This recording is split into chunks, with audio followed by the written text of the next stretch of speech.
in the park? Yes, yeah. You go to your one? I've been,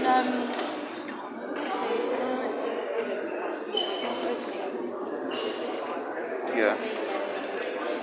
To be fair, I'll be honest with you, it's well too early for me. Yeah, I'm not being funny. I'm usually hungover on a Sunday morning. I'm like, no, I'm not going to it.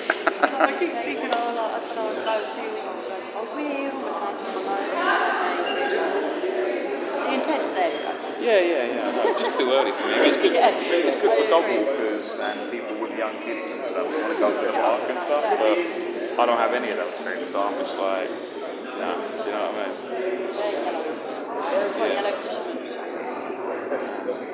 Yeah, but they have, I'll show you their, I'll send it to you. No, I'm talking about the hubs. So there's one every Friday at Baker Street. That's always at Baker Street. Putney up, and then the other one is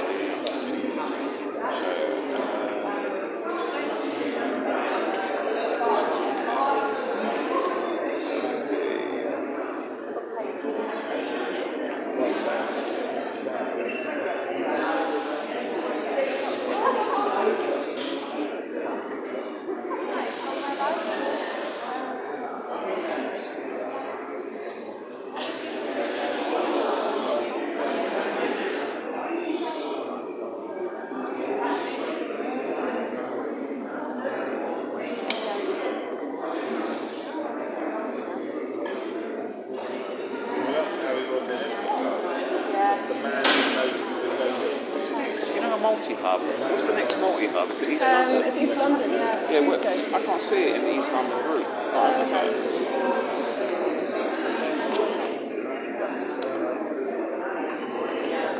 Oh, I see it, yeah. Yeah, that's the main one. Tuesday. I don't know whether I'll go to it though. Tuesday, Wednesday, Thursday. Tower of London. Oh, hey, are you from a bingo?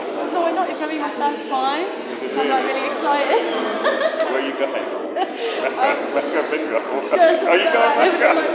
In like Chicago or something, I don't know. My mum, she loves bingo, right?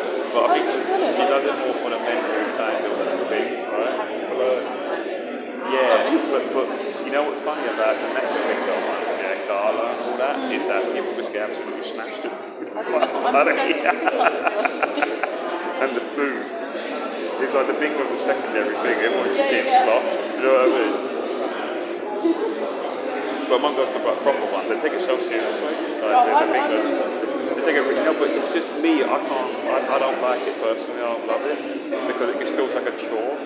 Bingo feels like a chore, like you actually got to do work, you know what I mean? Like, you listen to the person with calling out the balls, and then it just feels like work, and then, yeah. But it just feels like a task. I'm going to get the paperwork. It just feels, because you've got like the dabbers, you know, like the dabbers, like the dab thing, and then have you bought like a whole box of dabbers? I can't wait to open these dabbers.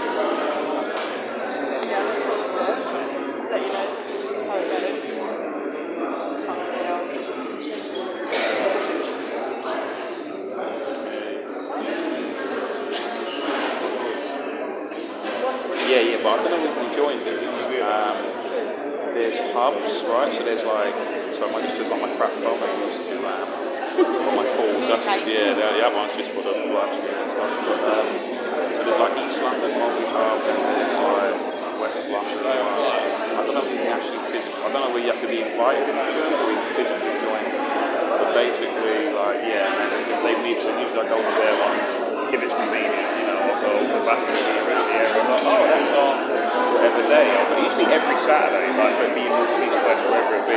But the Friday one, every Friday in Baker Street, it's always there. Yeah, it's always there. But where will I be? St. Patrick's Day on Friday, so I'll probably go to the Friday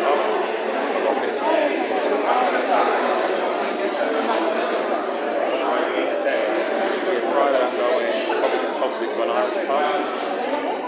Maybe in East London. Maybe even in Guildford or Seven Kings. I don't know. I know, but I do my show from this place in East Yeah, so I do the show from there. So Tuesday, Wednesday, Thursday, next time I'll be like work. Not sort of stay in the area.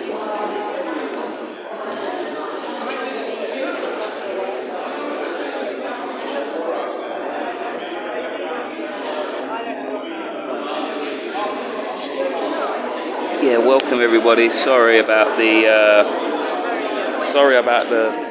delay, guys. There is Alan Miller.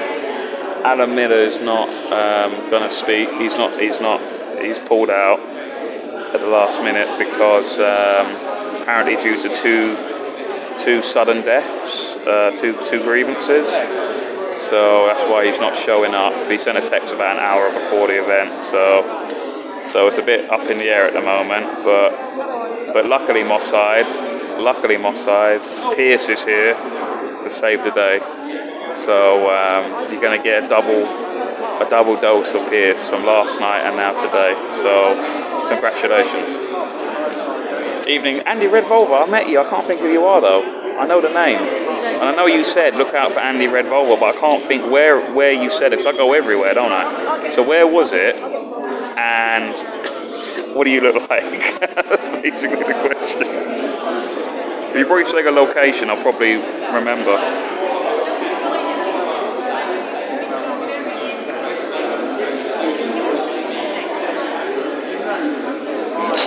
Yeah, Axel is poking around under the altar looking for the wine.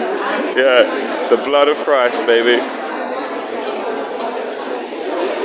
He'll be swinging off the rafters in a minute later.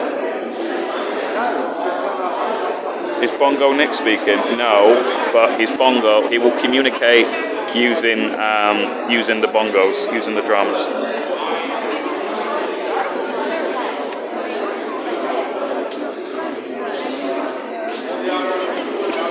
Well, funny enough, Mosso, we're going to Wetherspoons after in a pub called The Rocket. It's in Putney. So we're going to be, if no one's around Putney later, we're going to be in the Putney pub, The Rocket. So come along if you want.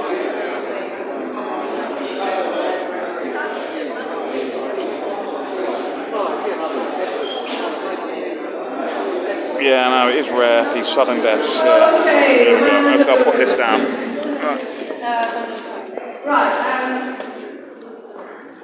So, first of all, my name is Aish. I live locally in Walsworth. Yes. I'm an ex-teacher, I can talk. I also worked in business for years. I've done lots and lots of different things, and I've lived in this area for over 20 years. And I feel really quite strongly about this subject, about what's going on. I don't think it's right, I don't think it's fair, I think it's democratic. My irk is getting risen. So a couple of things to start off with is that Alan Miller unfortunately can't make it tonight. He told us at 6 o'clock. So apologies, we would have told you earlier if we had known. But he has a couple of deaths in the family, so we couldn't make it. But we have Gregory, our second speaker, who is phenomenal. So going to be more than up to the job. And I'm going to just give you kind of a brief sort of setting the scene as well. Maybe I can actually put my phone down because I used to carry it. So what we'll do is I'll do a brief sort of setting the scene. And Gregory is going to talk focusing particularly on the ULEZ. His background is law, and he's an ex-rally driver. I'm sure he'll talk to you about. So he knows the stuff about cars. And he is also not happy about what's happening, and he is got an action going against setting calm. So this is something that we can actively do with support. We will take questions, but before we take questions, we have Pierce Corbin here. So he's very, very kindly agreed to step in at the last minute. He happened to be in the area, which is fantastic. So he's going to talk after Gregory, then we'll take some questions, and then we will go to the pub because we probably need it by then. We'll go to the Rocket next door. So apologies for the late start, but it was, traffic. I had to travel a long way to be here. Setting the scene a little bit. So we've got people here from all kind of probably different going on regarding zoning in London. Some of you may know way more than I do, which is why it would be good to have a question and answer session. By all means, you can actually give information as well that you feel hasn't been covered. We're in Putney, as you'll have noticed, and across the bridge in Fulham we have LTNs.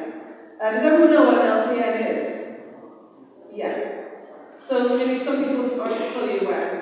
It's a low traffic neighbourhood. And what happens is the council puts up barriers, puts up cameras, and stops people going into certain public roads. And you might think, this is great because it's stopping congestion. And yeah, maybe it does stop some congestion, but maybe it also moves the congestion somewhere else. And we've noticed in Putney, it's been moved to here. I live in Wandsworth, and getting over Wandsworth Bridge now is a trial. And of course, were we consulted? No. And even the people in Fulham, probably a lot of them weren't even aware this was happening. So those who were consulted didn't want it. There's a great group, we may have people here from, I think it's called the Fulham Camera. Yeah, it's called the Fulham Traffic Consulting Group. It's the TTCG. There may be somebody here. So it's worth getting involved in. They didn't want to be here tonight because they're aiming to be non-party political, and they're aiming, although personally I told them good luck, to get an all-parliamentary group to support them. Personally, I think they will fail because these things are happening, as I was just saying, without our consent. But they do have 700 members. There's a website. The traffic cameras consulting groups, the TCCG. Look them up. You might want to join them. So all the best if we can work together. It's actually Fulham. I think it's Fulham and Putney at the moment, but obviously if they can get more boroughs, then all the better. Yeah, they're based in Fulham, but they've very clearly said that everybody is welcome to join their campaign, especially if they're affected. And this is not a political meeting. I do, as I said, I feel strongly about this, but I'm not in a political party. I used to vote left. We'll talk about that later, I don't know. So we have the LTNs that are going on. We're not being properly consulted on them. And when people are consulted, often just being ignored. The other thing which is on the poster is the ULEZ, which Ed's going to talk about in quite a lot of detail. The ULEZ, as we know, already extends to the north and south circular roads. And a lot of us are already affected. I mean, I had to pay my plumber twice by his ULEZ charge because he was going. So I actually live outside the ULEZ zone, but you have to drive on the South Circular to get to my road because it's a one-way system. Oh, yeah. So this is already affecting us, but it's going to affect us a lot more because I don't know whether you know this, but the Econ wants to extend the ULEZ zone right to the M25 by the end of August. This was not in his manifesto, and also when it went out to public consultation, over 60% of people consulted voted against as individuals, and over 80% of businesses. And he's ignoring this. Not only that, but it has been proven to be true, and he's not denying this. He bought the ULEZ cameras before the consultation. So this was a done deal as far as he was concerned. I asked him this question in People's Question Time in the evening last week. I managed to get a question in by sheer luck. First question, yeah. My hand went up. And I actually said to him, do you think it's, as a question, it's about ULEZ, do you think it's fair and democratic to be pushing a measure through that was not in your manifesto and that when people were consulted they voted against? Did he answer the question? No. Instead he started talking about people, look, we all want clean air, and nobody wants people dying due to asthma, etc. but the information that he's actually giving says that 4,000 people per year die prematurely. That it actually is not true. He's citing Imperial College information, and actually this is extrapolation. There was a freedom of information request regarding this figure that he's given. And how many people do you think died prematurely? One! And that was because the mother campaigned to have it on the death certificate. And I think they lived on the South Circular, one of the very, very busy roads, which ironically they're following the traffic too. So what we need to be doing is looking behind all of these, and why are these things happening? Not just kind of go, oh no, it's awful, we have to pay a ULEZ. No. Why is it happening? And why is it being put onto us? And also, we need to be gathering together and using our voices, galvanizing, people who live locally and businesses to do something about it. So I went around to pretty much all the businesses near me in Wandsworth, and there wasn't one business there who went, oh, actually, I think it's a good idea. Not one. We're not being listened to. This is not democracy. So we need to be doing something about it, hence why we've organised this meeting.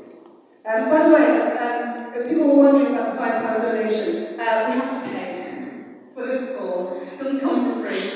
And we said donation in case people really can't afford it, but please do give if you can, because we're doing this as a public service. That's how it works. So that's two, ULEZ. Number three in our little threesome here is the 20-minute neighbourhoods. So do people know what the 20-minute neighbourhoods are? 15-minute cities. 15-minute cities, sorry. They're called 15-minute cities, 20-minute neighbourhoods. So much jargon. Yes, let's get our jargon correct.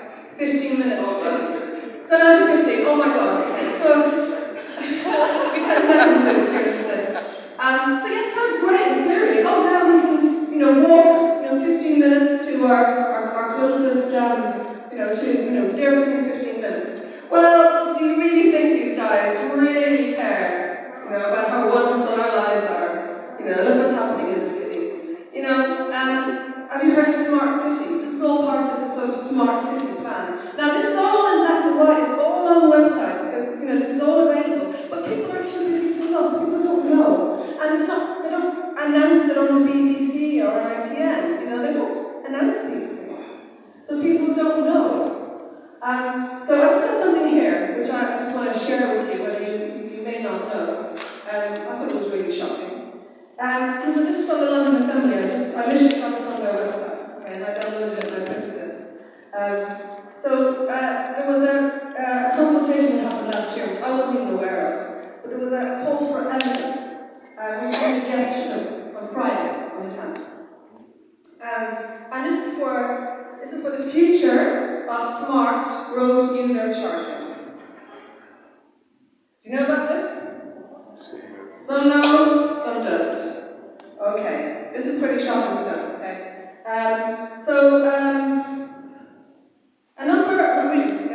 A number of the mayor's policy targets mean journeys must shift away from private car use towards more active travel and public transport. So this is about variable or distance-based smarter road user charging. How are they going to do it? Cameras. Possibly that's why the ULEZ is coming in, so they can use these cameras. So they ask a number of questions. I won't bore you with them all. This is one of them. What technology could be used to support smarter road user charging? Let's have more cameras, guys. We haven't got enough. Number 10. If the government were interested in a national distance-based road user charging scheme, would London be a sensible place for a trial? So it's not just London, guys. And there's another one, this is a beauty.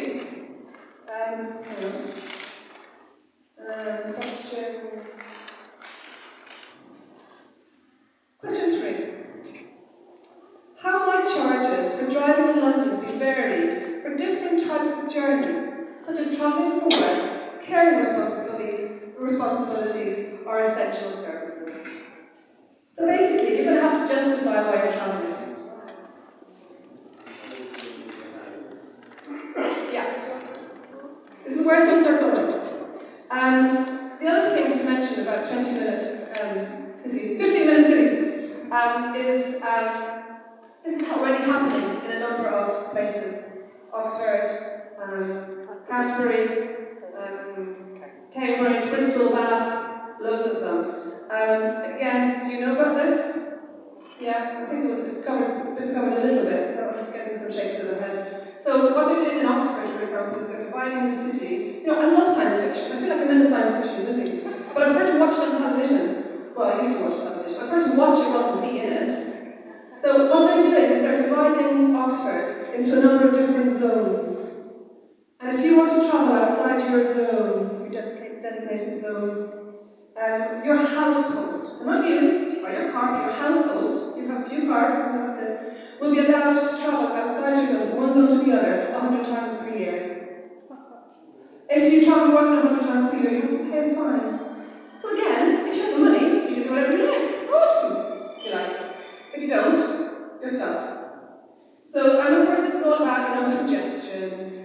So what we're going to do is you can still travel, you just have to go around the ring road.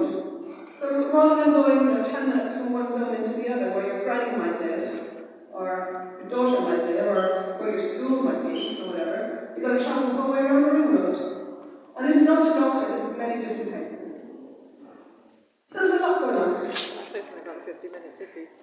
Sorry? Can I say something about the 50-minute cities?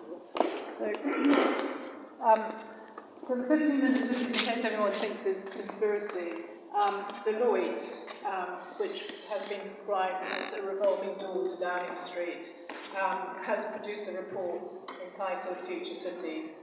So all of this is being perfectly, scripted by the accounting, the law firms. I work for a law firm. It's not a science fiction. It's being put in place, with the maximum resources, our money, by these top consulting firms. And I don't know if you know, but the FT actually publicised the Oxford. There was a protest in Oxford 2 weeks ago against the 15-minute cities. For the first time, the FT has given it some publicity. Now, interestingly, there was a comment. So I read through the comments, and one chap said that it was great, the idea of living locally. Well, in theory it is. I mean, I love living in Putney. I go to meditation at my local church. I go to the leisure centre. But the point is, he said, and that's very convenient. And he said, I can still get in my car to go out, but the point is you won't be able to, because under the UN Agenda 2030, I don't want to go into this too much because you can look it up yourself. There are plans for something called permitted human development corridors. That's actually very serious. Under the UN Agenda 2030, there is a plan for something called human permitted development corridors. They make up just 3% of the planet. They make up a dot about that big on the map of America. So the smart cities are sort of a starter for this idea. Now, once you're in a smart city, as Eilish said, in your 15-minute zone, you won't be allowed to go out because the rest of it will be rewilded. You've heard that term. Farmland has already been rewilded in Wales. They're making it so difficult for sheep farmers to farm that they're giving up because it's too expensive. And you won't be allowed to go out to the rest of these outside of to nature, basically, because it will become one big national park that you won't be allowed to go to protect the planet from us. So this is where we're heading with the 15-minute cities. Sorry, what was the human permitted what? Human permitted development corridors. So the only development will be within these corridors. They're pretty much, I think it's about 3% of the whole of the planet. And you can see them if you walk from Wandsworth to Vauxhall, 9 Elms, and going out past Tower Bridge. And if you go along the river in Woolwich, you can see them. They're these high rises, they're full surveillance cities, they're all connected to the grid. quite hard to work out area. Oh, sorry. Which business? If you walk up the river from, take a river and walk here from Nine Elms or out past Tower Bridge or along the river in Woolwich, you will see these high-rise smart cities, which will become, that is what will be permitted to be developed, and that's where they sort of would want to contain us in these 15-minute zones, and the rest of it will be rewilded nature that you won't actually be allowed to go to. So the idea, if people think it's going to be lovely to live locally because you can walk and it's convenient, you can still use your car to get out. Eventually, probably you won't be able to. That's the issue. Well, probably you won't want to leave the city because essentially all this is about remodeling with businesses, walls, Yeah, that is it's going to be scary, actually. It's going to be quite dangerous. So all these people who want to will say, oh, we must bring back laws. Well, in some parts in Europe, it's no different at all because it's dangerous because of walls. And the other point I'd like to make also is that it's very hypocritical with this 15-minute city business because essentially public transport, if they wanted to use it, it should be very cheap. I think there was a policy introduced in Kennedy some years back when he made it so cheap and he made it more efficiently and late that people started using it. So if someone really wants to have that policy, let him make public transport so cheap that we all use it. And secondly, about the 15-minute city, what about the small neighbourhoods, all the little shops that are closed? In France, I think you get a small village and there'll be about 3 bakeries. The government supports that. And what here, there's always been a move towards supporting supermarkets. So we used to have 15-minute cities, but now we don't. Now we have to drive to some out-of-town centre to get a pot of paint and a few nails. So what I'd say is, let's have some joint up-writing from the government and from study and so on. I'm not trying to enforce these policies, which are really, we could have actually avoided if we'd got things, kept things as they were. Thanks. Anything joined up is the front of it.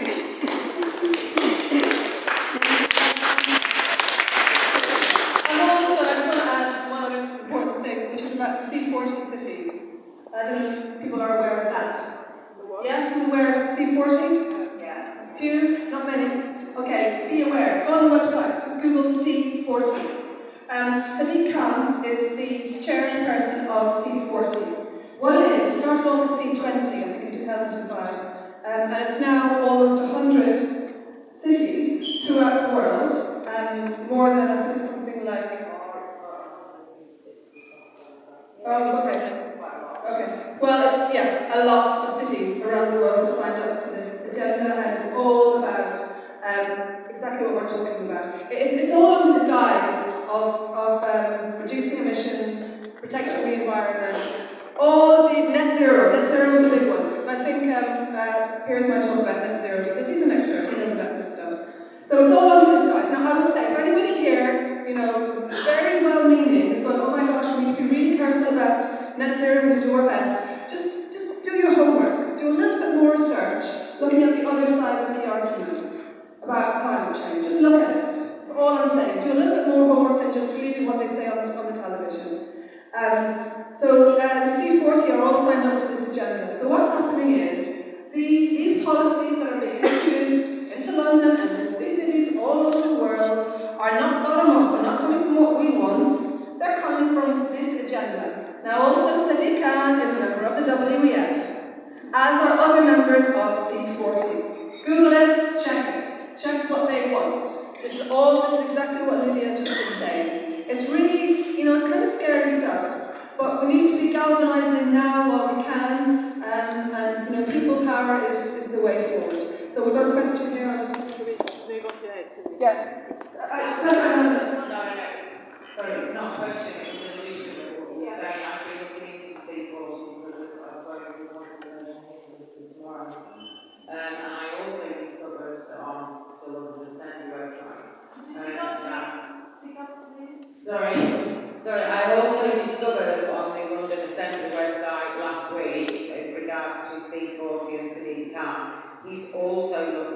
with C40 looking at the entire London food supply.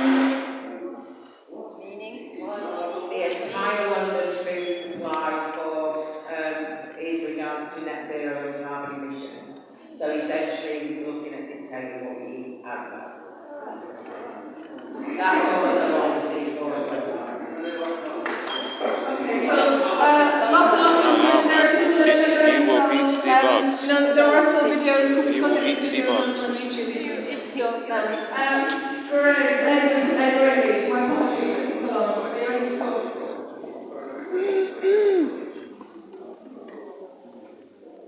See, I said you need to come out.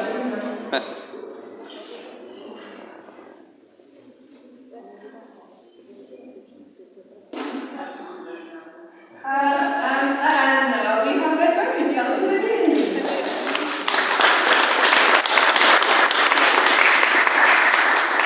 Good evening, everybody. I don't know about good news, but good news is that, well, Sadiq Khan won't be left to do what he wants to do. Luckily, I'm not the only one. I actually, sorry.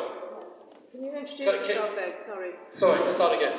Can you introduce yourself? Introduce myself. Who you are. Yes, hello. My name's Ed Gregory. I was born in Romford, and I grew up in Romford, which is actually Havering. And because of what Sadiq Khan announced on the 25th of November, I've actually found out the hard way. He actually announced it internally on the 24th of November, but I'll tell you why I know that. I decided to do something about it. I started writing to all the councils involved in the expansion to tell them, you know, we can't let this happen. Eventually it started getting pace, and I decided, look, I might as well do something about it myself. There's no point telling everybody else about it, or the councils what they can do. I felt I was almost like, you know, teaching my grandmother how to suck eggs. I need to do it, or they need to do it, but why am I the person saying it? But I'm very glad indeed, that 5 councils have taken them on and have issued a claim. The only thing, the great thing is that we're not competing, as in the claim that we have, Chris White and myself, well, I'm the sort of organiser. The barrister behind us, or with us, is a chap called Robert Griffiths, KC. He is a chap who took on the black cabs against Uber. They didn't succeed. They took it on a particular point on bias. They were very right to, because the Chief Magistrate of England and Wales, who sits at Westminster, her husband actually has a very, very large amount of shares in Uber, and she was the one who actually gave her the license.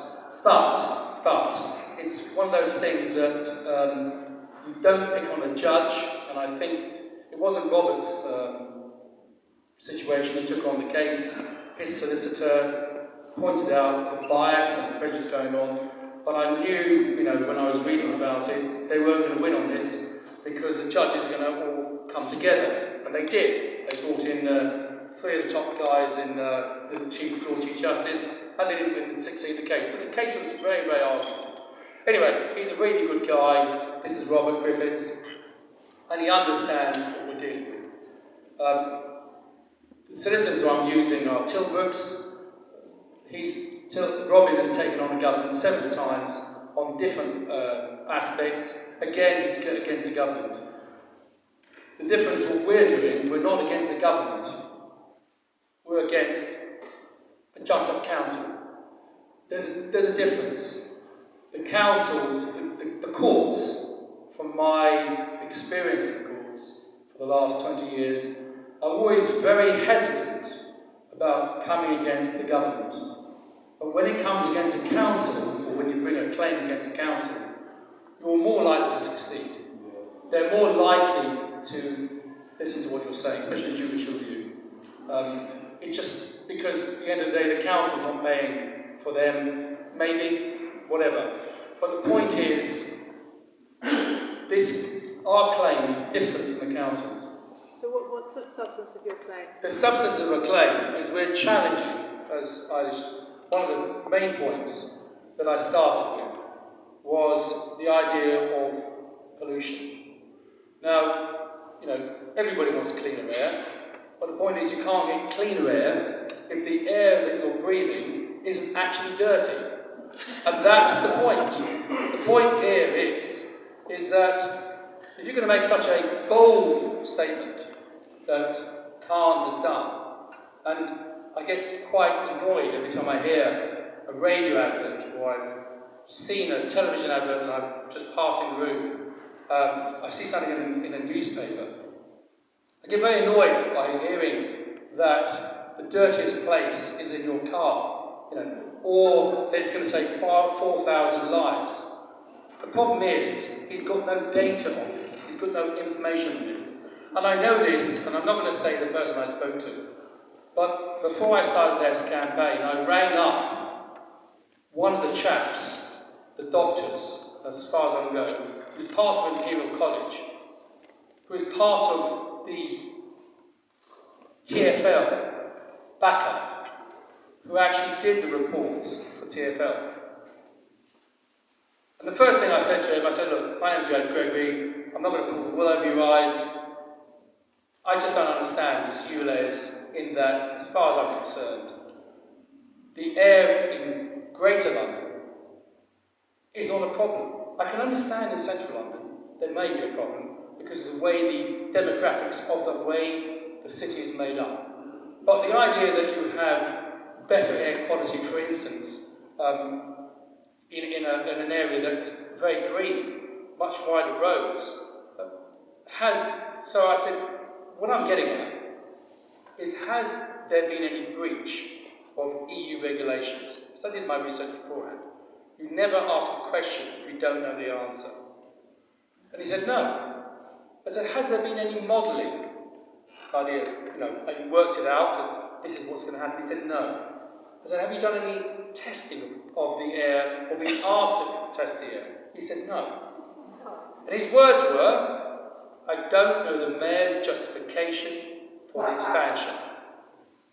Now that I've got an absolute note of. He actually gave me also 2 other names of people in the university, who I found out one's a professor, one's another doctor, to actually clarify my words. But I didn't need to.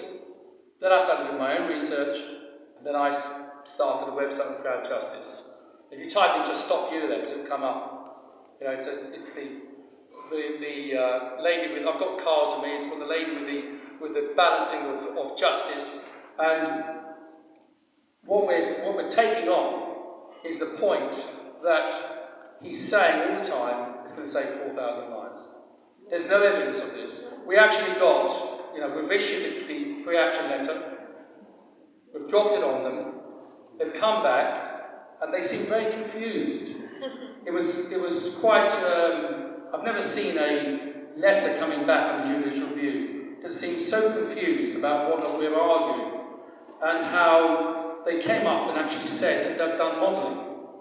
And I thought to myself, you are saying a big fib here, because I know you haven't. They couldn't answer any of the points we're making. I mean, there's lots of other detail, and you will see it on the website. I'm not going to. What it is, we haven't actually dropped the claim on them, and that's coming next Tuesday. Once we do, then you'll be able to see what we're dropping on them. And what's the website?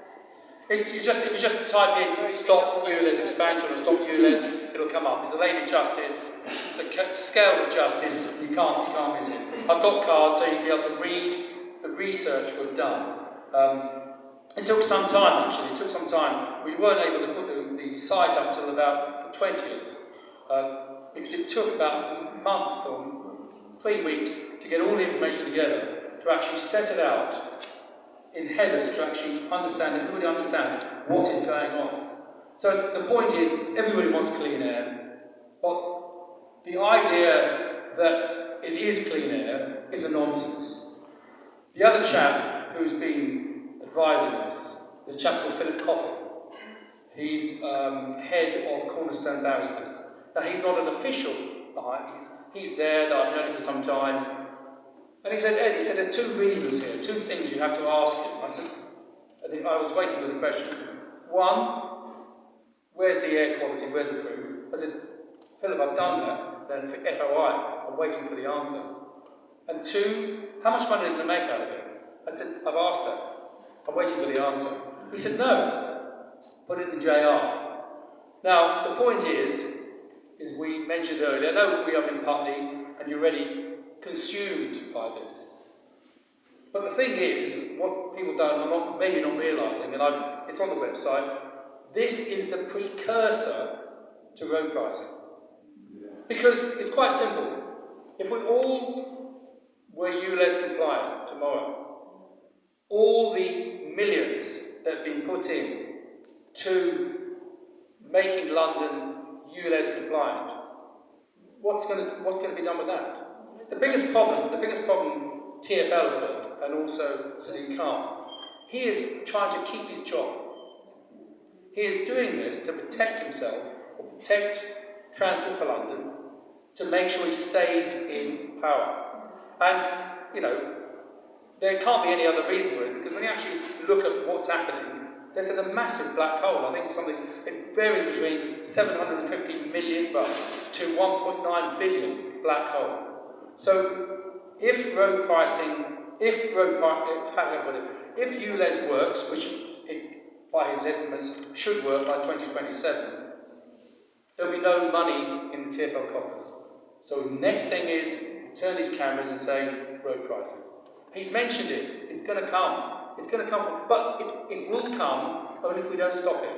So I don't think we should be defeatists. You know, all of these 15-minute neighbourhoods and everything, it's up to us. We vote in councils. We change everything.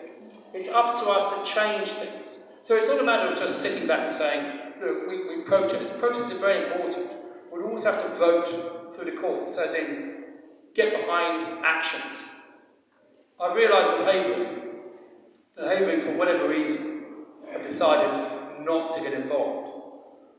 They said, I read some article that it might cost them £400,000. But I found a way around that. I'm not going to say it at the moment. I spoke to the leader of Havering Council, and it's going to cost him £20,000. But I won't tell you how this is going to be done. But the point what I'm getting at is that all the other councils that are on the borderline, I will ring them up and tell them, you can join this, you can support this, and it's going to cost you zip. Because the point is that once someone's hat's in the ring, it's a lot easier to join that ring than start your ring. Now, what I've also done in my division review claim, that I started, and we've been back, that Chris White is a resident of Havering. We've put forward that we're actually taking on this behalf of not just Chris White, but everybody who is affected by and also opposed to ULEZ. Now, the interesting thing about this argument is that unless somebody actually writes to the court and says to the court, no, I don't want to be part of it, the court has to actually take that on board. Now, what I noticed before I started this campaign was the change.org. Now, change.org is a great idea, but in actual fact, change.org, yeah, but sadly it doesn't change anything. Now, the reason I know that is because I purposefully supported 2 change.org campaigns regarding the expansion of ULEZ. And I supported them on purpose to be able to ask the question to change.org, what's going to happen at the end of this campaign? And they said, nothing. So, together, 2 campaigns, just 2 campaigns I worked out, is roughly about 400,000 people signed. But it's more than that, because the 400,000 people who signed those campaigns were also donating. It's like a ticket tape. You watch what's happening, £10, £15, £27. But all they're doing is actually giving the money to change.org to promote the change.org website and what they're doing. Now, it's a great idea, but that petition's not going to do anything. Now, petitions are great, they really are, but unless they're in tandem with a legal challenge, the legal challenge on its own is not going to make any difference. Well, it might do, but the court needs to see the support of people. A petition on its own is going to make no difference unless it's together with legal challenge. So together they will work.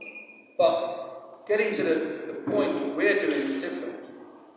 Is that we're representing everybody, we're also using the environment as our friend.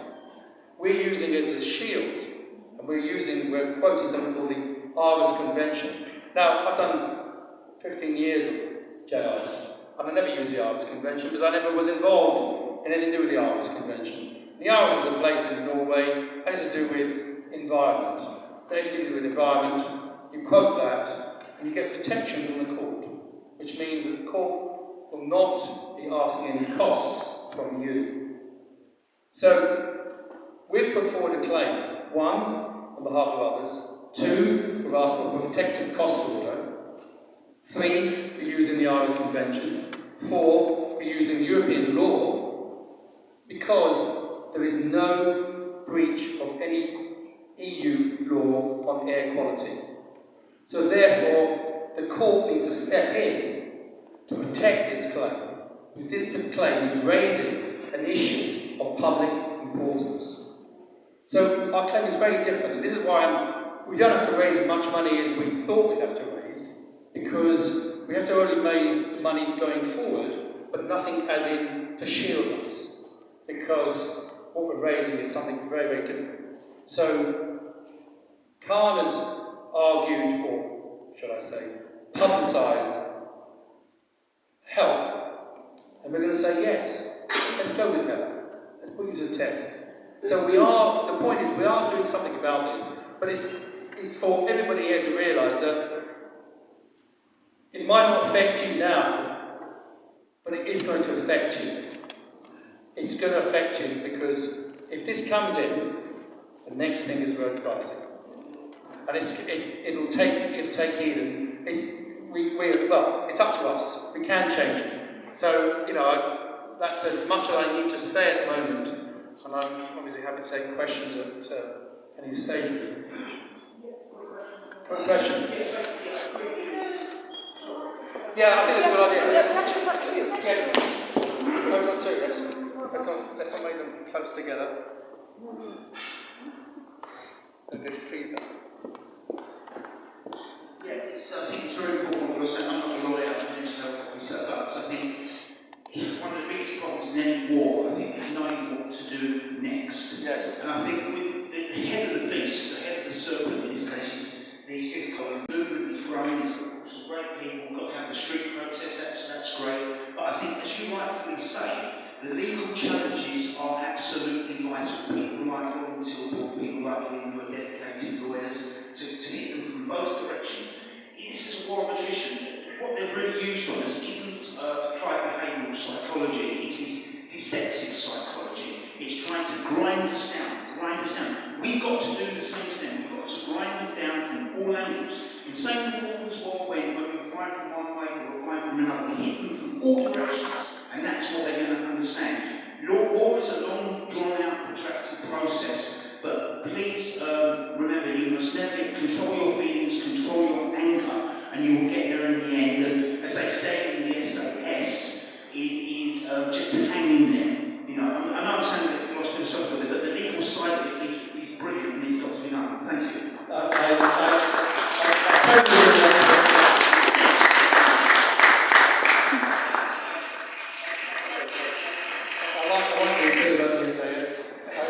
The funny thing about it, I used to be a rally driver, but before that was actually in the territorials. I was a training lieutenant in the 29 Commando Battery, based in East Ham. I talk about the 1989, so it's a few years ago. And what actually happened, because the rally career started taking off, unfortunately I had to depart from the territorials and get into rally. I couldn't do both, because both were weekend events. So I very much understand that, and I'm very much that way given, is that everything I do is always, it's like playing chess. You've got to play chess ahead, and you've got to think what the other person may do. And in litigation, you've got to be always thinking outside the box. Because I was at cashier, we had one or two tax guys doing, I mean, rather than sending them around the big down, just hang in there. Yes. Yeah, you've got the microphone. Yeah. So, my colleague done an FOI on Khan and TFL, and the question was, how can you use the law retroactively? To date, we haven't had an answer. So, basically, bringing the law now, how can you penalise the vehicles that was using the road prior to the law coming into effect? That's one question. The other thing which has been bothering me is, obviously, you guys have probably paid ULEZ, apart from my friend over there. But on their billing, you pay for a service. So if you're paying for a service, you're supposed to get a valid receipt. Now I have a problem with their receipt because it doesn't meet the Bills of Exchange Act. So therefore, if this is the case, then if they're if they're a company, a registered company doing business on the roads, are they? Secondly, if they're not paying the relevant business rates for conducting business on the roads by not giving us a valid receipt, then are they not engaged in tax evasion and money laundering? Just a question I want to throw out to you. I was at an army event the other day, actually, in Handel Street. And what I noticed about the chap was one of the chaps was talking. He actually asked everybody on an app to ask questions beforehand so he'd know the answers before he was asked the question, actually, the audience. I thought it was very smart, actually. Now, those questions you're asking are quite in-depth. I would run them as FOIs. I don't really it's not I don't understand the question, I do understand the question. What I didn't actually say is what you've just touched on. The odd thing about this whole thing about ULEZ is that I've been hitting them with loads of FOIs. And one of the things I actually asked was, on your question, something very similar. It's actually called the pay to drive in London service. So if you ring up, and you can, so it really is, that's what it's actually called, and I've recorded it, and I've recorded it twice. And I recorded it because originally, it was the pay to drive in London service, and you would pay the money, and it was a very, very chirpy lady's voice. Oh, you paid! Oh, it was a very, very chirpy voice constantly throughout this message. And it dawned on me, it's on the website, it's called the pay to drive in London service. So the point being is that you can pay, and you can drive a car. As long as you pay, you're fine. So the question I asked them is that, what are you doing about the air pollution of if everybody pays to drive in London? In that, and I've got it on the website, if you had a boat and you dropped your diesel or your oil and you polluted, you'd be fined, but you'd also had to pay for the clean-up. And it'd be cleaned up. Well, let's come back. The answer, obviously, no, we have no method of cleaning up the air. So here you are paying, but there's no clean-up. Now, the reason I'm telling you that question is that you've got to drill down.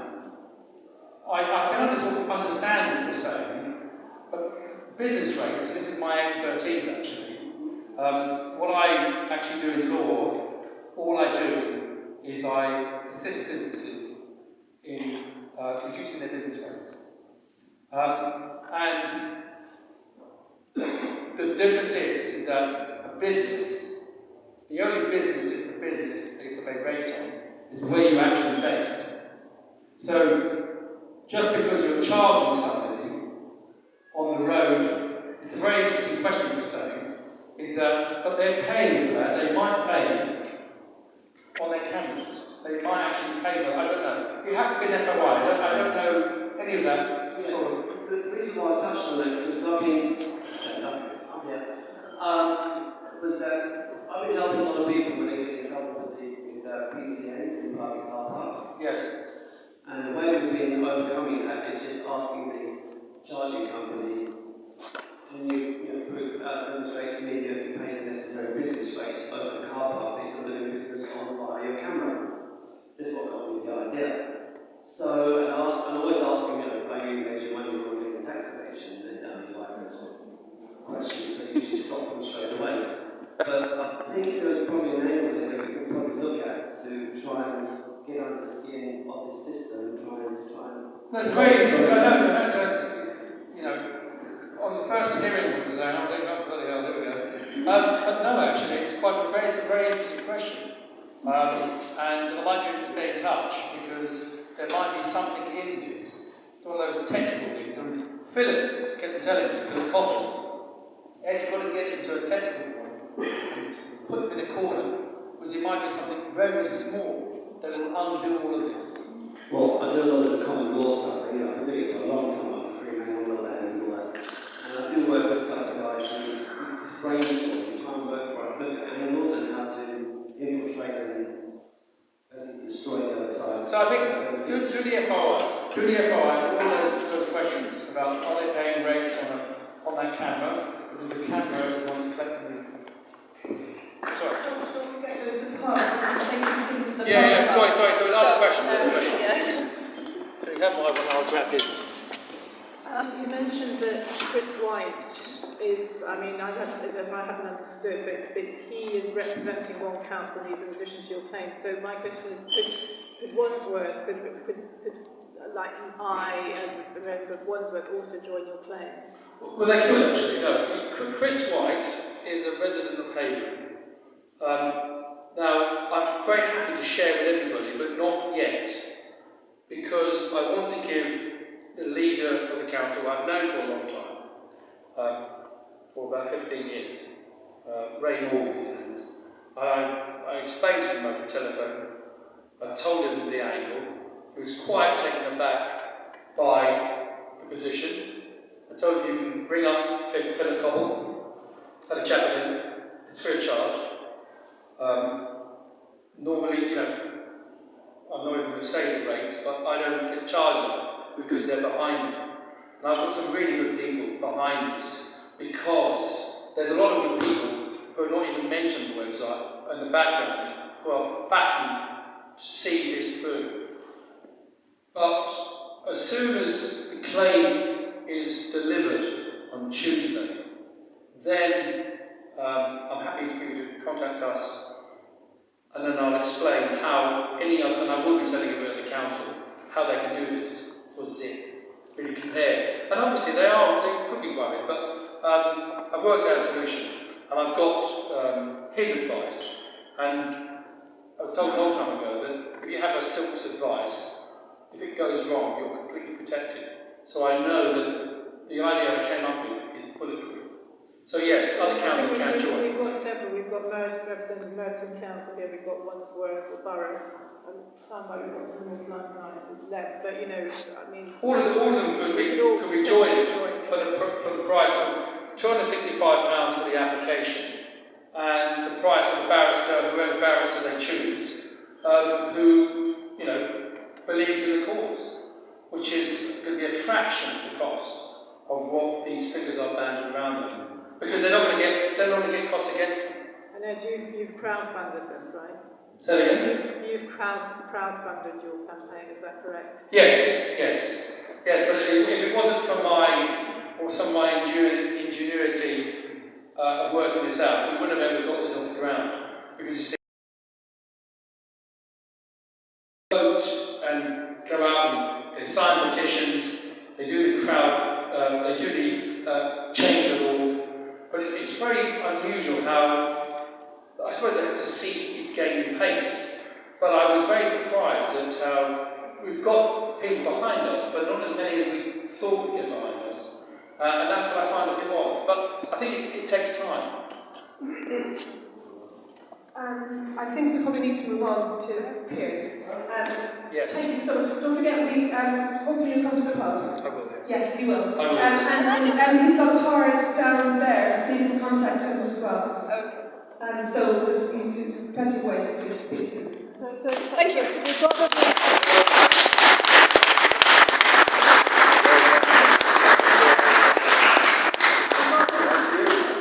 room till 9:30. So the idea is that we would speak till 9 and then half an hour of questions. So here's how long do you need to speak for, or want to speak for? A week. Are you happy to carry on to 9:30? Yeah, but the question. Q&A? My total speaking should be more than about 20 minutes. Okay. And then we should have discussion. And then we have a Q&A for maybe 10 minutes and then take any more questions. Is that okay? And then we can yeah. Thank you. So, I just begin. Go for it. Fantastic. Okay, well, first of all, thank you very much for organising all this. And thank you again for time, because, you know, it is cold weather. Well, who am I? I'm Piers Corbett, and I'm on page 11 of the current light paper. I know a lot of you give it out, but you don't necessarily turn to every page, do you? So, page 11. For Ed's information, I do own a Vauxhall Cavalier 1995, which has recently reached the speed of 112 miles an hour on the M2. I wasn't driving. So I'm not averse to rally driving. Okay, well, today I want to talk about basically what to do. And the briefing is just to look back very stunningly. The 80s, I was involved in the Can't Pay, Won't Pay campaign to stop London. Well, Bromley Council took a case against Ken Livingstone for reducing the fares. They wanted the fares to go up so they wouldn't have to pay more council tax. Anyway, the numbers of I acted all over London, travelling on the tube without having paid the sum due and with intent to avoid payment thereof. That's all we charged with. Anyway, long story, but basically we won the campaign through action. And Bromley Council, who was against what we're doing then, is now in favour of what we're doing, interestingly. So we do have massive support across the board for opposing this ULEZ. And I think we should put that report to that.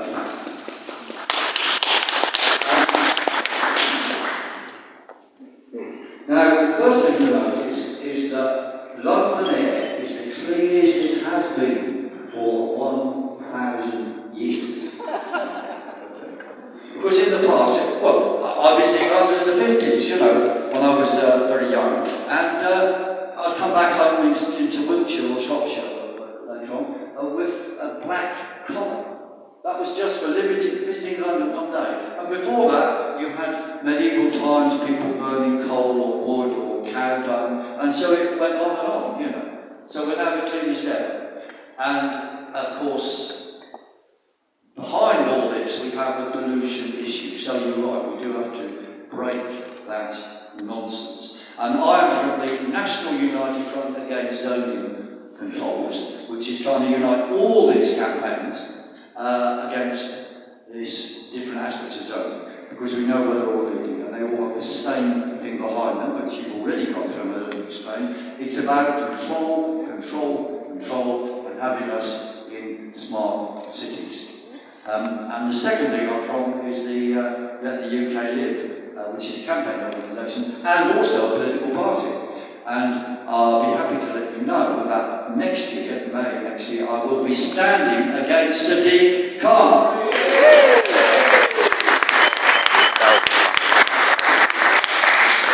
And we hope to get a united front of all women candidates and so on, again, understanding localities. However, having said that, I don't believe that councils and the law are adequate. We have to do those things. And I'm working with Ed, actually, he's helping us on, I'll come to it in a minute. But we do have to do a bit more than just those things. Because we know what councils do. They tell you one thing and they do another, as 90% of politicians. And some of these councils, and there's 11 out of 19 outer London boroughs who are opposing ULEZ extension. Now that is a hell of a lot, that is the majority of them. But some of them, I suspect, are hanging out for, okay, Sadiq Khan, we don't oppose it now, but give us a bit more money, a bit of this takings would be okay, and then we can reduce our own council tax, can't we? You know, they'll be playing all games they can. And in the end, they're only going to be worried about two things. One is the ballot box if those councillors don't get their kids. But a lot of councillors just come and go anyway. You know what I mean? They're just there for the ride for a short time.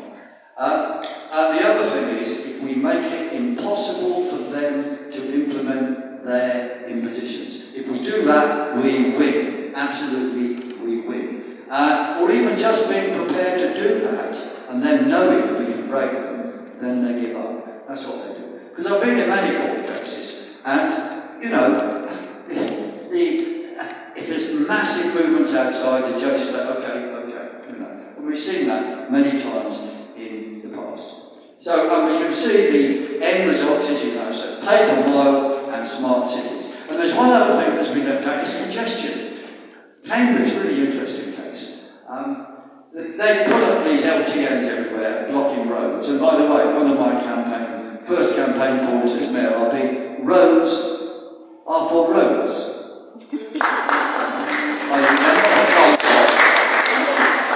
We'll have another one, men and men, women and women. That'll freak out all of And if anyone disagrees, I'll like to prove it. Okay, so yes, we have to have practical opposition and make it impossible for them to implement things. We do have uniting, we've got to have uniting things between us and all the different things. And they're on this leaflet, and I would urge you, take this leaflet, put it up in windows, put it up in shop windows, stick it in your car. It does work, it's got the message across, it's a united message. And the four things that unite everybody on this is their measures destroy local businesses. We've got to defend local businesses. We've got to keep the freedom to drive everywhere. And, you know, the idea of pay to pollute, which is actually what they're doing, is insane. The third point is zoning increases pollution. People are going to drive further to avoid this zoning. Unless, of course, all cars eventually get banned. See, that is their aim. That is their underscore aim. And the fourth point is we don't want these surveillance cameras. These are everywhere. So, and there's a fifth point. The undertext of law is man-made climate change. And if you see, we saw people in Cambridge who were really distressed. They had this sort of placard. They said, we're against this zoning, but we're in favour of reducing CO2. Oh, hang on. The ideology of reducing CO2 underscores everything they want to do. Now, just to keep you happy, I can let you know you can have this free pamphlet providing you with a donation, as I say. But no, they're offering, they're there.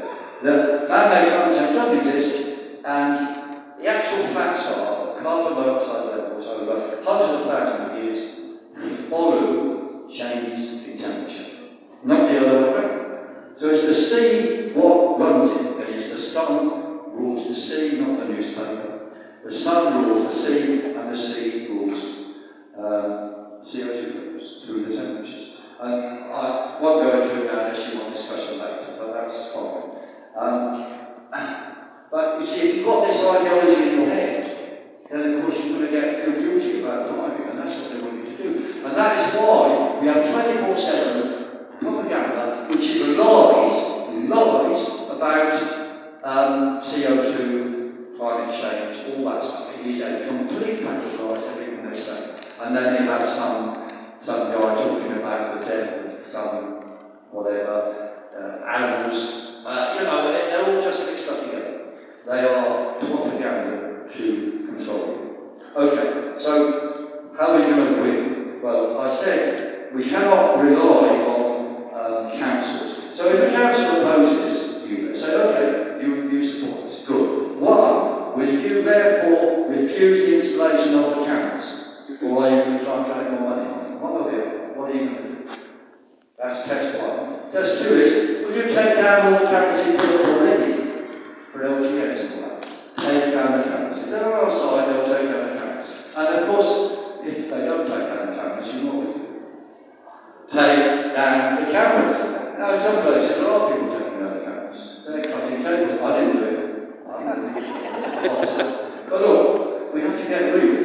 Because we know, if they know we'll only go to a certain point, above which you won't go, they will go above that point and keep us down.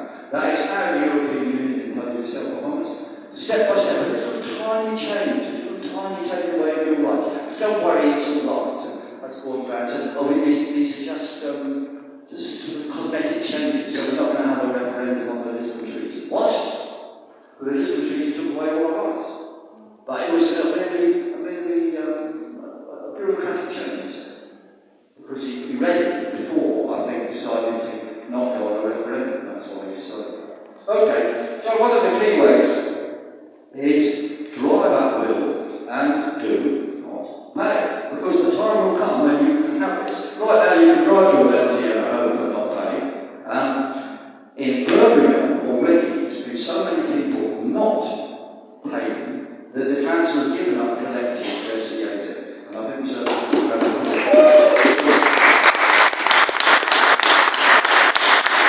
Birmingham shows the way. And first prize is 1 week in Birmingham, second prize is 2 weeks in Birmingham. But look, they're not taking no mess up there. And we should do that down here. Now, Mark, who's not here, he did a bit of research into the GLA, what they're doing. Apparently, 1/3 of ULEZ fines are not even responded to. People are not responding. A third, look, that must be 1 million people. Is he going to have 1 million court cases? No, he's not. And there's one person who's run up a lot, and that is me. I now officially owe them £44,000.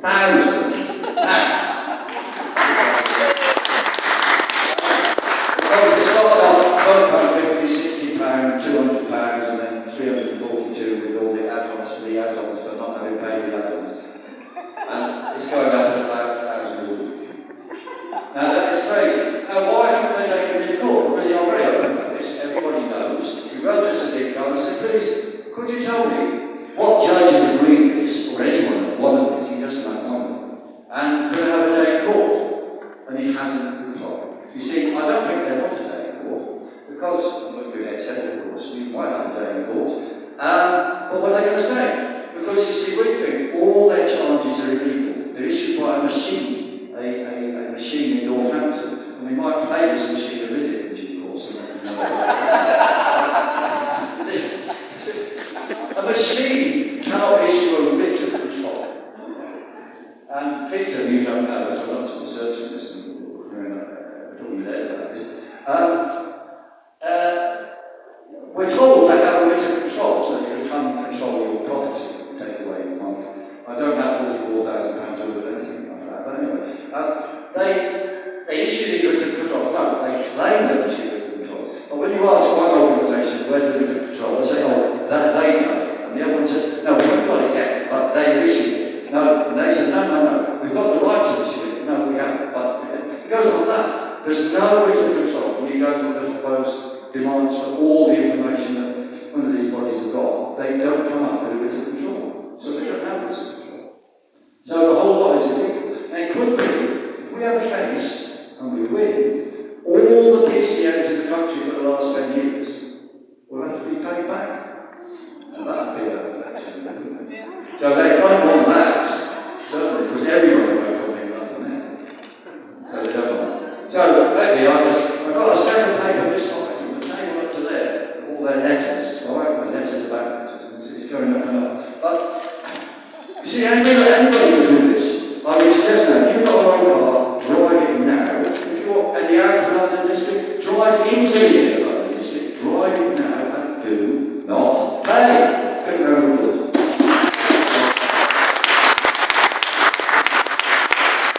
Now, okay, how much time have we got? I said.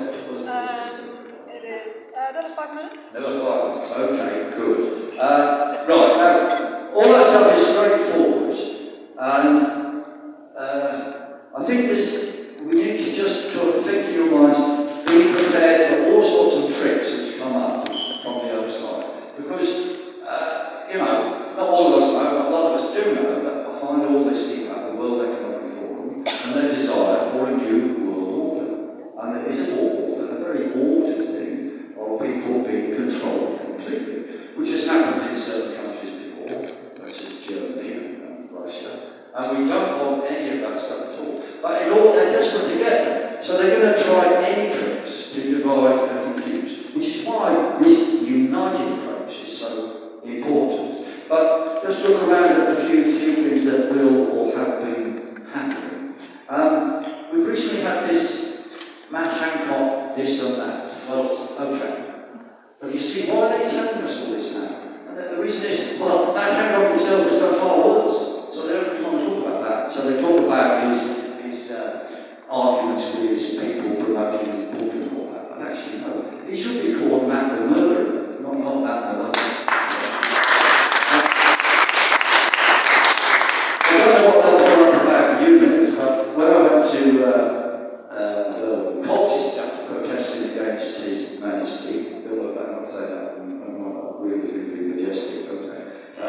Charles, suddenly something came in the media that Piers Corbyn had been up there and took over the protest of the anti-monarchists. Right? And that was the news. So they didn't want to talk about what was actually there for, you know, which was against the World Economic Forum that Charles was part of it. So I said I'd taken over anti-monarchism. But I hadn't. I met these guys, and I was saying, yeah, okay, that's great, what we're doing, they agree what we're doing. So I said, well, you guys stay there, we'll stand over here, and we'll make sure both messages get across. So we work together, not against each other. But, you know, they'll come up with all sorts of little diversions. But it was good we were there, because we got mentioned in the papers. Another one I mentioned, of course, is the climate propaganda, which will be a continuous diversion. Maybe that's all I need to say on diversions. Yes. Well, the weird many diversions. Let's just say that. And they'll try and, yes, we had in Cambridge, I remember one person came up to us and said, Mr. Ball, you're not from Cambridge, are you? I said, no. And he said, he was trying to keep this thing just to Cambridge, as if they could resist Cambridge by itself. I said, yeah, but, you know, people have got to drive into Cambridge, haven't they? So it does affect people outside. And that's the point. But there will be all sorts of things around, like these people are not part of us. We have to unite our opinions and get across the key understandings, the concepts, and build a united front. Now, an alternative one is a popular front, of course, where you say, oh, well, we'll accept a bit of the other side to get more people supporting us. And look, that doesn't work. I know you guys say, well, let's just oppose, you know, all the stuff and agree with all the climate change stuff because there's people who believe it. But see, in the end, you'll lose from that. Now, my brother made that mistake. He went along with all the climate nonsense, even though he knows it's climate nonsense, and then he became a prisoner of them. He became a prisoner of those people, which, of course, they're part of a raft of ideas. Those who believe in man-made climate change also believe in the European Union, and a whole lot of other stuff they believe in. They believe in the JAD program and so on. So he became a prisoner of them, and then he had to do a U-turn on Brexit, and that lost him. Yeah.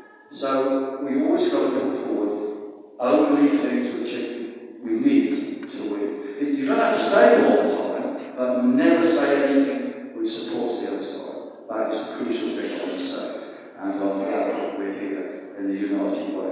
So, I'm going to just advertise some things coming up, which I hope you can join in. First of all, this one not too important. Tomorrow, I'm in Westminster Magistrates Court for it's an initial hearing, not the actual hearing, case management for resisting arrest of Angela Fiddy's outside the BBC. And I took some proportionate measures against the police who was thrown to the ground. Anyway, that's happening Westminster Magistrates Court, anyone wants to come. It's an interesting thing, because we do have a right to defend ourselves against or support others who have been attacked. Second thing is, I really want you to come to this. Big Tubston say that's all right. Wednesday the 15th, the Ides of March, Sadiq Khan, the Ides are nine. And we're going to be outside the Old Midland Railway Hotel, say campus, that beautiful red building, now renamed the Renaissance Hotel, and there's going to be a C40 extension there, namely a conference of all the worst mayors around the world who are there to make healthy cities. They're just here for your help. But your health means you've got to be zoned, you've got to be locked up, you've got to eventually be a smart city. That is what they're talking about. So we've got to go up there and say no to hiding behind health for our imprisonment, or something like that, or as politely as possible, perhaps. That's Wednesday 15th there, 12 noon onwards. Okay, good. And the next big thing coming is Saturday the 18th. It means people forward another Trafalgar Square demonstration. We're going to drive around the South Island with cars which say can't pay on pay and things like that. And those speakers and have a few speeches. And then what we're likely to do is march up to Piccadilly Circus at least and give out leaflets and stuff like that. Maybe we go to the BBC, but maybe I'm still proud from going to the BBC, I don't know. But we'll see about that. But those two things, and that again is 12 noon, Saturday the 18th. And the numbers do count. I know the media don't like us, they probably won't report it, but eventually some things will happen which they'll have to report. Like they had to report that I was there against the Shards because, well, I told them I met the Queen, and then they said, oh yes, we're going to write that. So then, a long time ago. So then, they reported other things I said. So, all tricks we can do to get in the mainstream, but don't rely on it. The alternative media is more and more going to be important. And I will end therefore by saying two things. Unite in practical action, in united fronts, and, the thing on my t-shirt, resist, divide, do not comply. Thank you very much.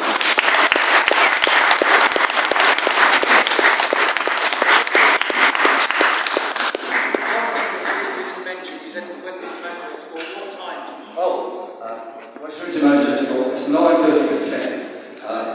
Probably it won't happen at 10, they don't use it, but it could be. It'll be a short thing, I hope. How's it trial? Hello? Question?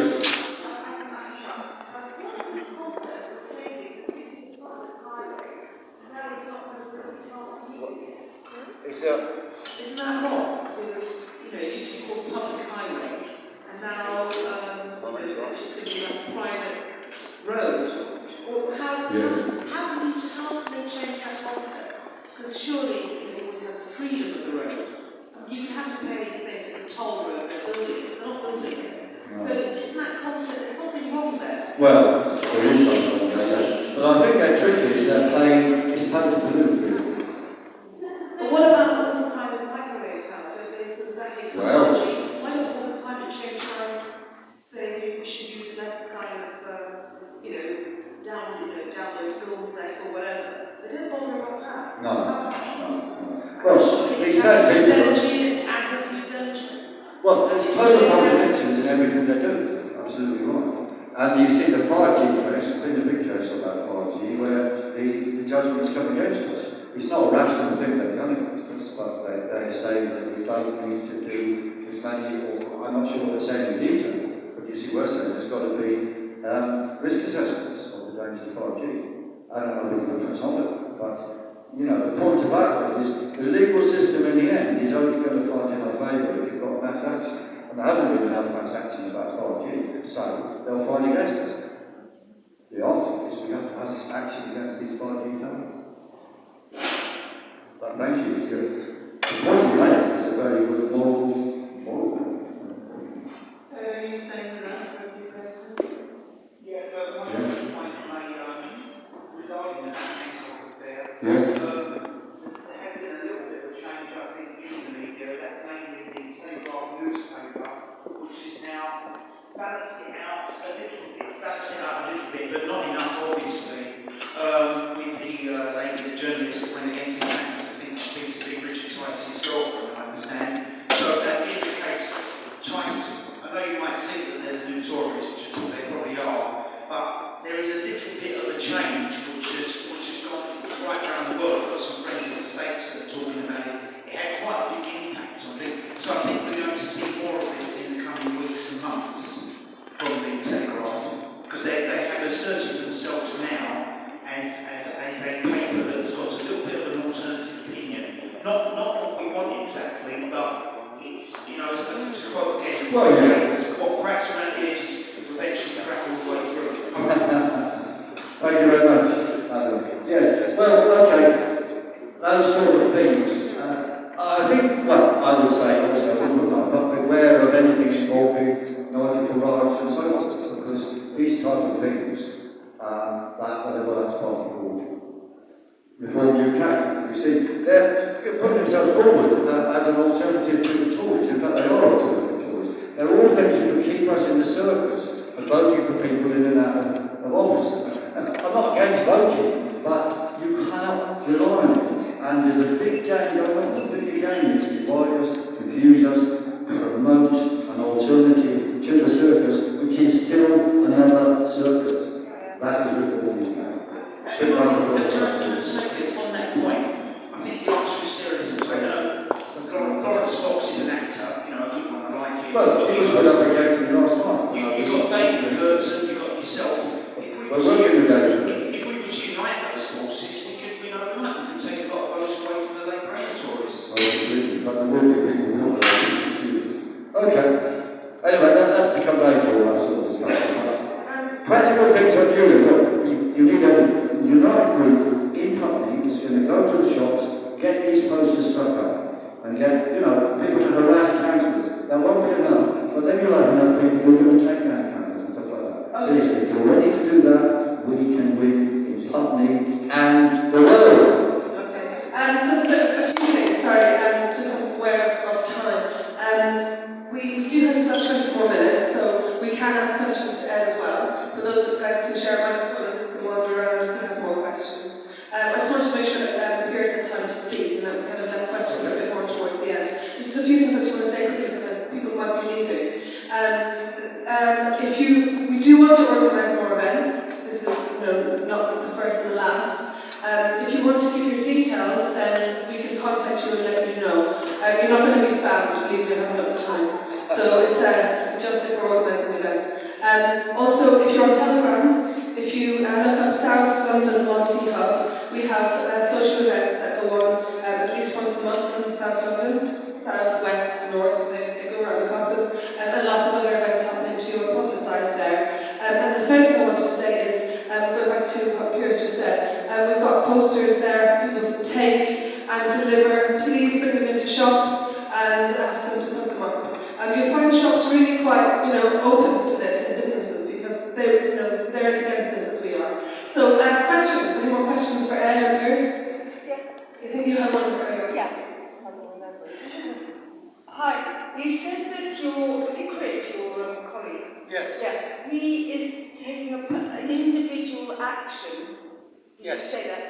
Which would include anyone who is malaffected by ULEZ. Yes. So does that mean everyone potentially is how does the Well, potentially yes, but we've done it we've done it on the basis from Hayward, but in effect, what it is, it's called if you look it up, Civil Procedure Rules, yeah? Right. 19.6, look it up, if you remember anybody. And basically, it's a representative action. Like a class action? Yes. That's what I So Chris White is a representative action of everybody affected by and against ULEZ. Now, the point is that though the numbers of the group is limited, say, I don't know, 1,400 people, for instance, in actual fact, it can encompass 500,000 or 600,000 people. And the way the courts work on this rule is that unless a person writes into the court and says, I'm not involved, nobody's going to get stung, as it were, for costs. It's not that sort of. But the point is, if you are against it and you said you're against it, the court will take the view that you're taking representative action for all these people. So it's a unique position to take.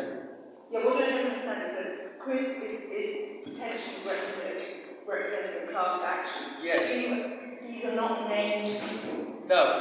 So he's just saying all these Yes, but on the rules and the case law on yeah. this 19.6 Okay. is that if the courts are aware with public knowledge that there are names and there's, just climate change or any, lots of people put their names against it. We're against it. They put their hands up. There's so many petitions everywhere. We're against it. So these people aren't figures. They're real people. So the court will take the view that if someone's saying it's a representative action, and they're the only one saying it's a representative action, there's no other representative action, then that is the representative action. And that is why we're unique. Well, it could be, in actual terms, yes, we can. And we just need the funding to make sure we can. Okay, thank you. Questions? I think you were first, and then we'll go over to you, and then we'll get you as well, don't worry. My question is actually for you. Alice? Alice, question for you. Question for you. Oh, sorry, sorry. No, sorry, please repeat that. I'm quite concerned about the health effects of traffic pollution. Yeah. And I've read quite a lot of evidence that it is harmful to health. I was interested in your dismissal of that Imperial College projection, because it sounded to me that you were saying that couldn't be right, because traffic pollution wasn't given as the cause of death on death certificates. And I know that can't be what you meant, so I'm interested in your critique of their methodology. I'm not claiming to be a scientific expert. I'm going to give this to Ed because he mentioned this. Yeah, sorry. I hear your point, and it's a good point. The issue here is that nobody can deny that this little 9-year-old girl died. She died, and part of it was... No, but you are in a roundabout way you are, and we're talking about Imperial College. And Imperial College, and I know that there was only one death to do with pollution. Well, down pollution. Unfortunately, this particular little girl had many other complications. Now, going back to what you're also implying or saying is about Imperial College's forecasting. Now, I know as a fact that in Greater London there is no modelling, there is no testing, there's no breach of any European law or European directive. I know as a fact, and I looked it up before I even started this case, is there was actually only one case, and it was in the European Court, decided on the 21st of March 2021. And it found that the UK did breach the European Directive of 2008 between 2010 and 2017. Interesting enough, that is before ULEZ even started. So, after 2017, there has been no breaches. And the other interesting thing, what people don't understand about how this testing is done, is that if a particular road, Greater London, when it's actually in this case, this European Court case, is actually takes into account Central London. And the other issue, the real serious issue, is that if one road, just along here for instance, is over 1 hour, has registered more pollution in that 1 hour, it affects the whole of the Greater London area. So that road here, if on testing, will affect the whole of Greater London. That includes Central London and Outer London. Now, I'm sorry, this testing is nonsense. It can't be right that that is the way this has been approached. Now, I went forward on this case because people say, don't you want a clean air pool? Of course you do. I've got 7 children. They start at, one is 22 months and the other is 16 years old. Of course I want clean air. Clean air is important. But you can't get clean air in an area that's already clean. And that's the point. Now, your question is, are you disputing the Imperial College's forecast? Is that what your question is? Projection, but projections are different from actual facts. And that's the point. Now, I'm not disputing that air quality has changed and got better. But the thing is, that was the whole point of the Euro 1, Euro 2, Euro 3, in the area, clearer air out on cars. So it's been getting better all the time. So I don't dispute that, you know, model is important, but it doesn't mean it's going to happen. So what you're saying is they can clear up the air by improving the cars. Yes, but the cars are improving anyway. Yes, the point is that here we've got, and this is another issue that we're tackling, is that if the law says that your car is clean. Now, what I didn't tell everybody, unfortunately some people have left and I didn't say it, is that we've brought in, we are, as a defendant, which the councils haven't done. Steve Khan, the Mayor of London, is a defendant, and TfL is a defendant. The councils have made them an interested party. But we've brought in as an interested party DEFRA, because that's to do with air quality. We've brought in the Transport Transport Department, Minister of Transport, what you want to call it, and I've also brought the Secretary of State, because I didn't tell a lot of people, for the Home Department. And the reason why we've done that is I've identified 3 areas in the Greater London Act that can take the power away from the Mayor. So, we keep on saying, we keep on reading in the papers and hearing on the news, oh yes, number 10 is going to step in to take away and stop this ULEZ. But I'm going to make sure they have an opportunity. So there's no way that the government can say that they haven't had an opportunity, because this action is going to give DEFRA the opportunity to say we have clean air. It's going to give the Ministry of Transport to say that, hold on a second, our cars are clean because the parts per million on MOT say they are.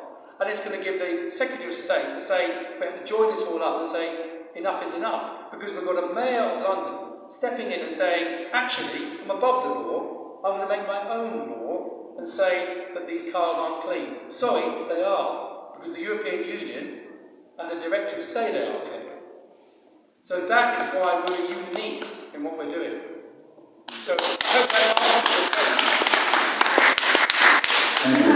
you got questions. Can I answer that question very short? Okay, 1 minute, please, because we've got more questions. To deal with pollution, we have to deal with pollution. You see, they've got a whole set of cars which are okay, and then older ones they say are not okay. Look, you can do new catalytic converters can be added to old cars. You can have hydrogen things used, you know, electrolysis of hydrogen going into the fuel, increasing the burning temperature, reducing pollution. These are technical solutions which can be done and are completely ignored. Water injection. Yes, all sorts of stuff.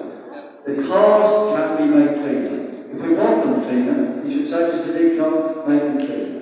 Let's be clear about that. The whole thing about cleaning is a trick. It's to control you. And the electric alternative is quiet, but the overall pollution of electric cars is even bigger. First of all, they produce twice as much CO2 per mile, which I like, because CO2 is a good thing, a lot more. But what they also do is they're killing children in the Congo who are shoved into these dirty mines in order to get the cobalt out, which is needed in plastic plants for these electric vehicles. So let's be clear, electric cars are more polluting. The cleanest engine, actually, the most efficient, uses the least amount of oil, is the diesel. And that can be made even more clean by better catalytic converters. So, to fight cleanliness, then we fight cleanliness, that's all. We'll fight for cleanliness. Okay, thank you. We've got like 5 minutes. That was it? Oh my god. Okay, last question then. First of all, I just want to ask, where can I get the leaflets so I can like, but not, I just want like 500, like a lot. You want 500 leaflets? Yeah, because I want to like give them away in my area. Which one? You mean, this is the one about CO2? No, the ULEZ one. The ULEZ one? I can give you this. But you can get them off us or download them online from stopnewnormal.net. Thank you. There's a big bundle there, so anyone who wants one will be able to take them, but there's still some on the table. And So there you are. If you want the one of our clients here as well, for anyone who wants to make away, and I'd like a donation for anything, but only if you've got money. Take what you want and give what you can. And the other question I had was like, once you win, then I like that. Once you win. Would that mean that basically all the council will have to then just go by the winning kind of decision? I think this is you know, let's be realistic here. This is not when I discussed this when I discussed it with Robin Tilbrook, he said to me, he said it was a genius. He said it's a genius, but this is a long ball. Now, what might happen is we may get permission at the High Court, and we might lose at the oral hearing, or we might not get permission on paper and win at the oral hearing, or we might be lose them both, and be given permission to appeal to the Court of Appeal. And this is the point. It's because it affects, it's a public interest. And as soon as public interest starts getting involved, it's a very important point.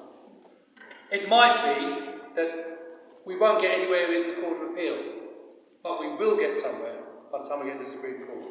And luckily, the team I'm with have been there before. And I've actually been there before as well. I've had a couple of cases nudging. And so I'm in for the long ball, because I know that what we're doing is right.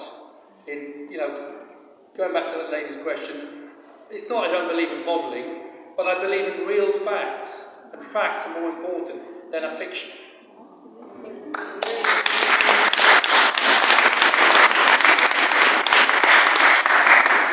Just want to say thank you so much to our speakers for coming, and Piers for stepping in at the last meeting. Thank you very much to on the door, everyone who's helped. Thank you so much. Sean, you were ready to help with the chairs. Yeah, so please come to the top of the drink for the chat more to these guys. Oh yeah. Thank you. Brilliant. The TCCG is the Traffic and Camera Consulting Group. It's Fulham only.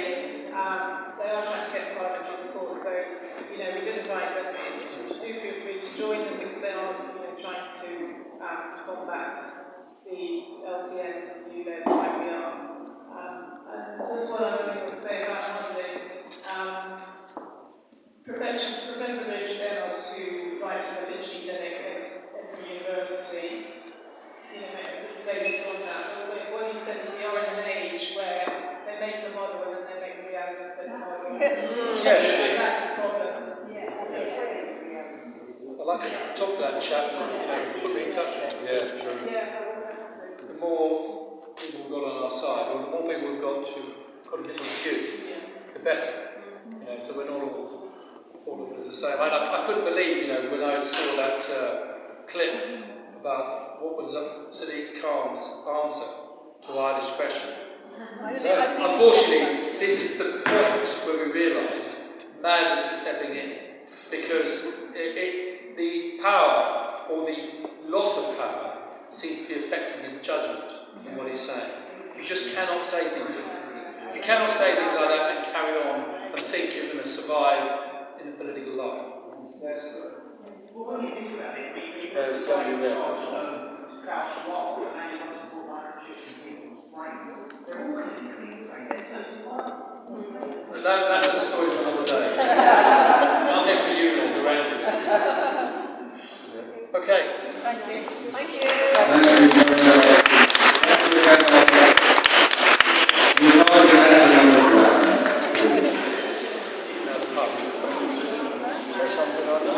We all love that. We love that. Lickers, people, paper.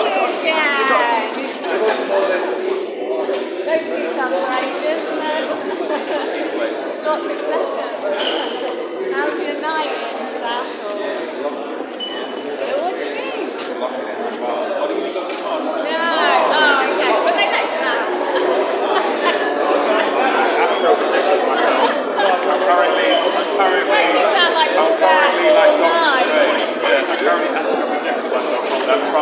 pub right now. No, it was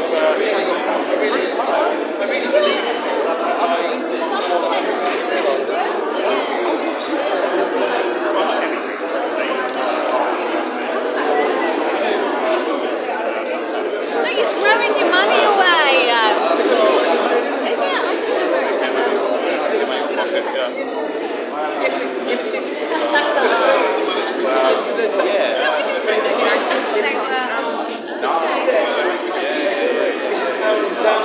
So therefore, it cannot be just there to be used because it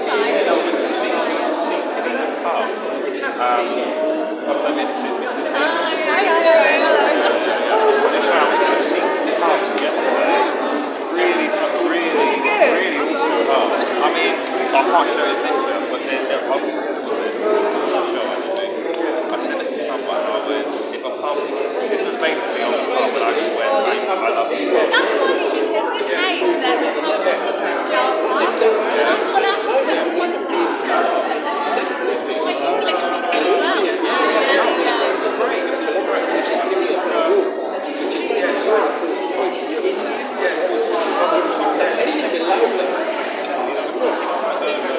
Well, the thing is, if you run a business,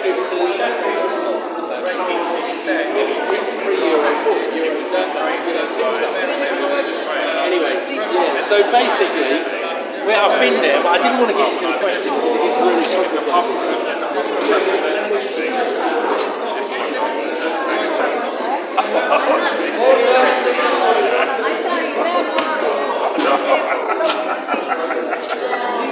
I mean,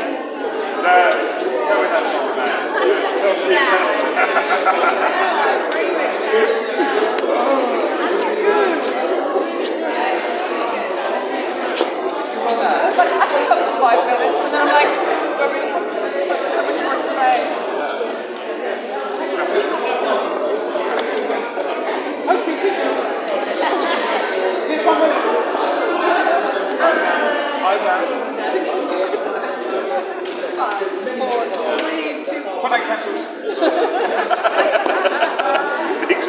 The exam is over. Got told it. Right, well, where's what's up tonight?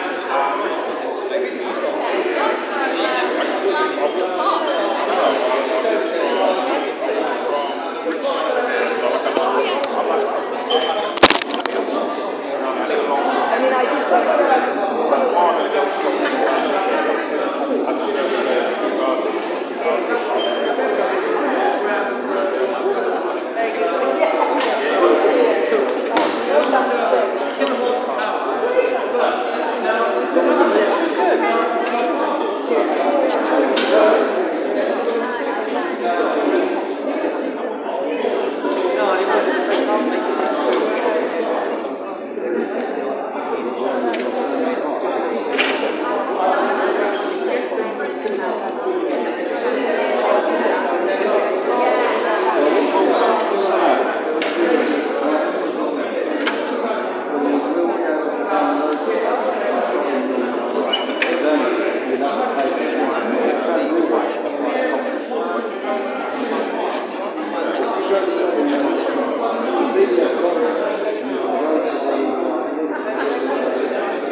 What's your friend's name, sorry? Octavia. Octavia, that's a lovely name. Yeah. Anyway, I'm going to the Rocket Pub, the Weatherspoons. I'm going to go there. So, but if you like content, guys, yeah, hot mic, always a hot mic. Yep. Piers was a last-minute replacement for the event because Anna Miller pulled out. We're going to go to the pub, and if you like the content, you can give me a tip if you want. It's totally up to you guys. Peas on the menu, Sean? Yep, exactly, Nightbot. Oh, I'm feeling a bit peckish, so I'm going to have some peas. I'm going to gobble them up like a duck. Yeah, you ever seen ducks eat peas? They're just they're like it's like crack to them or something. It's like they're heroin or something. Like they just really go for it. So guys, yeah, I'm going to head off. Thank you all for watching the event. Apparently some people walked off. Someone was telling me, and they didn't like what we're saying. I think because Piers was maybe going on about 5Gs and he sort of mentioned jabs a bit. I don't know. So yeah, and I think there were some people who were quite pro the Prince Imperial College sort of modelling, which we know Neil Ferguson is and all that. So yeah, so there you go. Don't forget the cheese. Yep, don't forget the cheese. But guys, thanks very much. Like I said, you want to keep me on the road or whatever. Also, there is help me stay on the road with some fuel if you want. But yeah, guys, I'm gonna head off. Thank you all for watching, and no justice, no peace. You know they bought me peas, well. I can tell you after, it's like some mad story. I need a pipe. Yeah, right. Take care, guys. See you later. Thanks for watching. Let's go. So sometimes you go into the